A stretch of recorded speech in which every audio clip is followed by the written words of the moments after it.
میں یہ چاہتا ہوں کہ حسین ابن علی کو خط لکھ کر کوفے کی طرف بلاؤ. ہم کوفیوں کے بلاوے کے مہمان تھے. تمہارا نام کیا ہے؟ مسلم ابن عقیل. تم مسلم سفیر فرزند رسول ہو؟ میں مسلم ابن عقیل مامور ہوا ہوں کہ کوفہ آ کر ان کی دعوت کی صحت سے مطلع کروں. آپ لوگ اپنے اختیار میں آزاد ہیں، حسین یا یزید.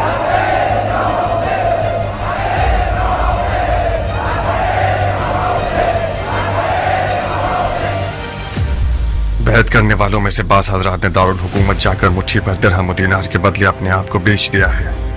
کوفے کے لوگوں پر تکیہ کرنا ایک ٹوٹی ہوئی دیوار پر تکیہ کرنے کے برابر ہے. ان کی باتوں پر ناز نہ کرو، ان کے وعدوں پر اپنا دل خوش مت کرو، ان پر بھروسہ مت کرو. مجھے حسین کو خبر دینی ہوگی کہ کوفہ والے وہی انسان نما جانور ہیں جو میرے چچا علی کے دور میں تھے. مجھے انہیں کوفہ آنے سے روکنا ہوگا. کوفہ کل سے میدان جنگ ہے.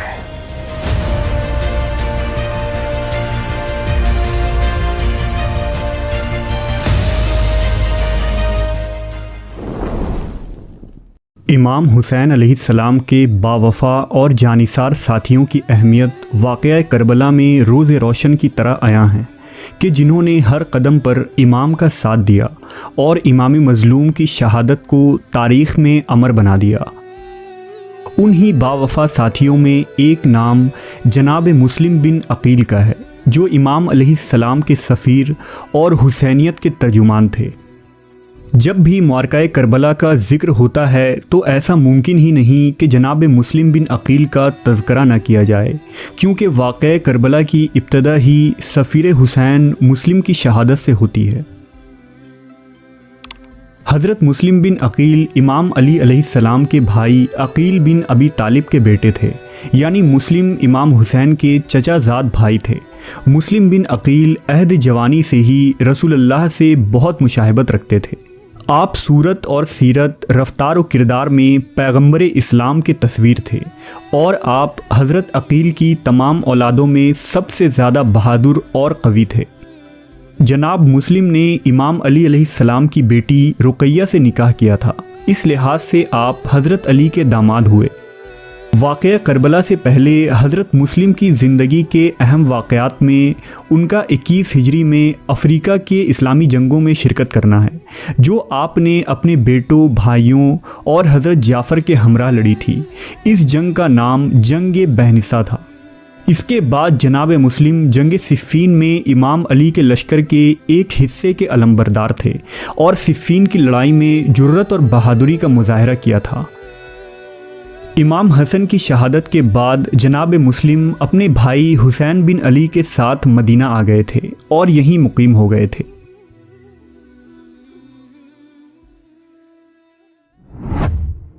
دراصل معرکہ کربلا کا آغاز یزید کے اعلان جانشینی سے ہی ہو گیا تھا.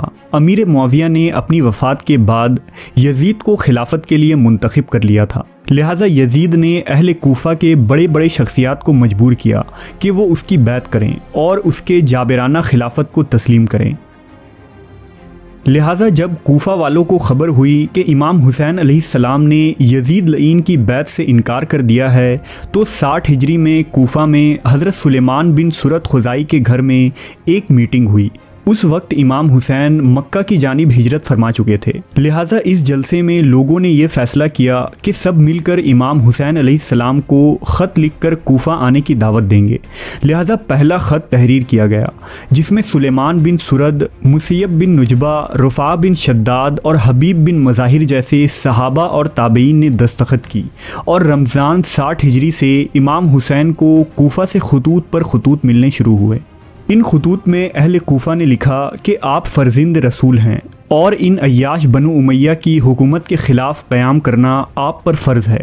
آپ ہمارے امام ہیں، لہٰذا اگر آپ نے یزید کے خلاف ہمارا ساتھ نہ دیا تو روز قیامت ہم آپ سے سوال کریں گے. کوفیوں کے خطوط کی کثرت دیکھتے ہوئے امام حسین علیہ السلام نے کوفہ کے حالات کا جائزہ لینے کے لیے اپنے چچا زاد بھائی مسلم بن عقیل کو اپنا نمائندہ اور سفیر بنا کر کوفہ بھیجا۔ حسین ابن علی نے مسلم کو یہ حکم دیا تھا کہ اپنے اس سفر کو خفیہ رکھیں، لوگوں سے ملیں اور اگر کوفہ کے لوگ امام کے ساتھ دینے پر راضی ہوں تو واپس آ کر انہیں بتائیں۔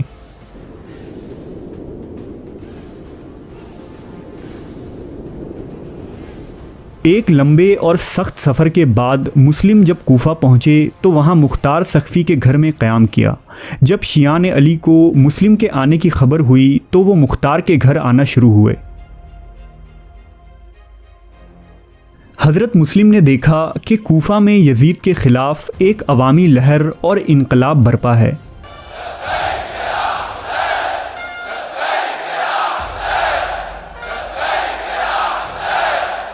جناب مسلم نے کوفہ والوں کے سامنے ان خطوط کو بلند آواز سے پڑھا جو انہوں نے امام حسین کو لکھے تھے، لہٰذا اہل کوفہ نے اس پر لبیک کہا اور جناب مسلم سے عرض کیا کہ ہم امام حسین علیہ السلام کے خاطر جان و مال سے حاضر ہیں اور اس ظالم حکومت کے خاتمے کے لیے امام علیہ السلام کے ہاتھوں پر بیعت کرنے کے لیے تڑپ رہے ہیں۔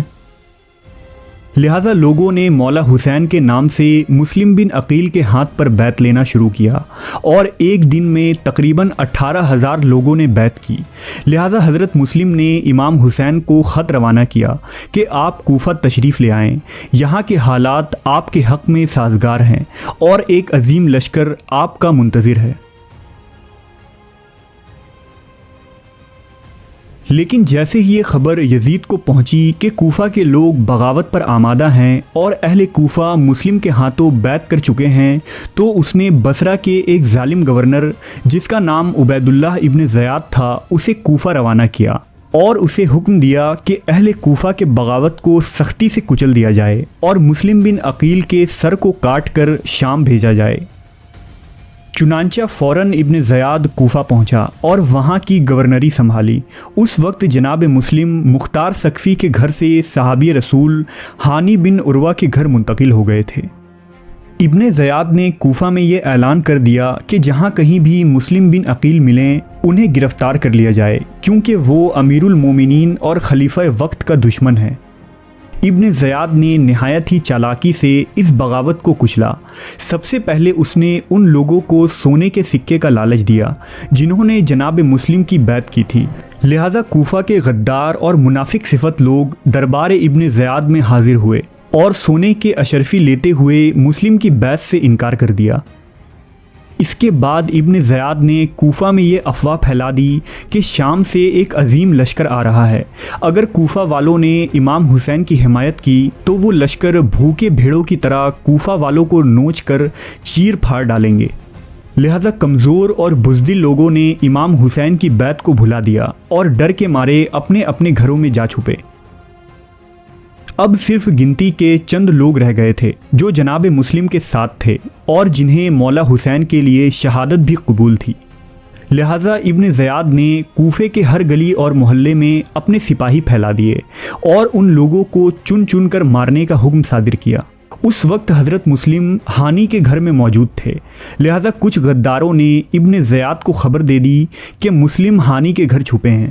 ہانی کوفہ کے ایک بزرگ شخص تھے اور ان کا قبیلہ بھی ان کے ساتھ تھا۔ اس کے باوجود ابن زیاد کے حکم سے سپاہیوں نے ہانی کے گھر کا گھیراؤ کر لیا اور ہانی کو گرفتار کر لیا گیا۔ ہانی کی گرفتاری کے بعد اہل کوفہ نے جناب مسلم کا ساتھ چھوڑ دیا اور مولا حسین کا یہ سفیر اجنبی شہر میں بے یار و مددگار رہ گیا۔ اب مسلم کے ساتھ صرف 30 لوگ رہ گئے تھے جو کوفہ کی گلیوں میں سپاہیوں سے چھپتے پھر رہے تھے۔ شام ہوتے ہی صرف 20 لوگ رہ گئے اور نماز مغرب ادا کرنے کے بعد صرف 10 فرد باقی رہ گئے۔ نماز کے بعد جب حضرت مسلم محلہ کندہ کے قریب پہنچے اور پلٹ کر پیچھے دیکھا تو خود کو تنہا پایا۔ اب آپ کے ہمراہ کوئی راستہ بتانے والا بھی نہ تھا اور ابن زیاد کے خوف سے کوفہ کی گلیوں میں سناٹا چھایا ہوا تھا۔ ہر مکان کا دروازہ بند تھا اور حضرت مسلم کوفہ کے گلیوں میں ایک بیکس و بیچارہ پردیسی کی طرح چکر کاٹ رہے تھے۔